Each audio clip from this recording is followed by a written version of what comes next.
Hey guys, Mr. B here, bringing you another lovely math video. This one on the distribution property. And the distribution property is one that's used a lot in math class. And it's a very simple one, but it's very, very important. So, you might get an example in class where it might say something like expand. So, and you might have something like this. 5 times x plus 3. So what your teacher means by expand is to break it up. So right now I have basically one term. So I want to break it up into multiple terms. So what we're going to do is, and where it gets its name is, we're going to distribute, or basically make sure we're going to match this 5 to each one of these things. So what I end up doing is I go 5 times x plus 5 times 3. And I use a little dot for times. So 5 times x is just 5x, and 15 times 3, or sorry, 5 times 3 is 15. So, I mean, that's it. That's all you have to do. That is expanded right there.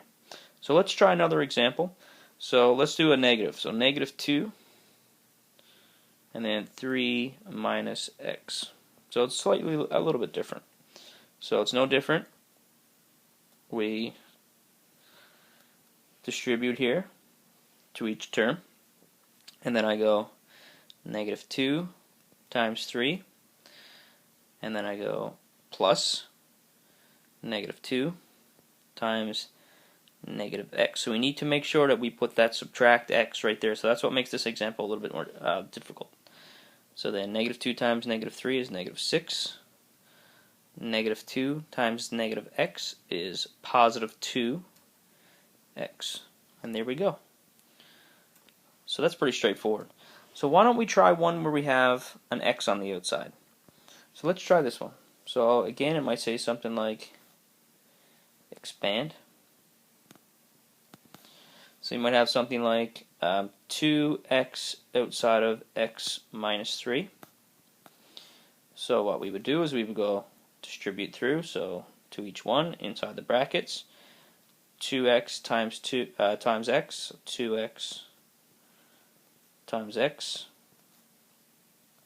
plus 2x times negative 3. So 2x times x is 2x squared, and then 2x times negative 3 is negative 6x. So there it is. So the thing we have to remember is that x times x is x squared. So we have to raise that power up to an extra exponent. So that's a couple examples there of the distribution property. Let's do one more.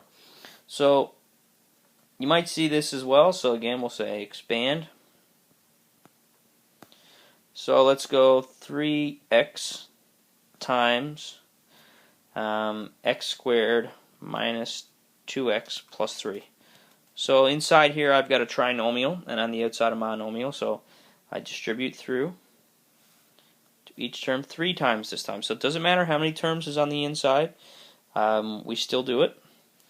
So we write 3x times x squared plus 3x times negative 2x. I'm being pretty inconsistent with my brackets here, guys. I apologize. And 3x times 3. Brackets around everything just to make it look a little bit more consistent. So there we go. Now I multiply. So again, an x times an x squared is x cubed. So we got to raise up that power. So I end up with 3x cubed plus 3 times, I can actually get rid of that plus. 3 times negative 2 is negative 6. X times x is x squared. And then I have 3 times 3 is 9x. So guys, I hope this helps. Thanks for watching. I'll see you guys in class.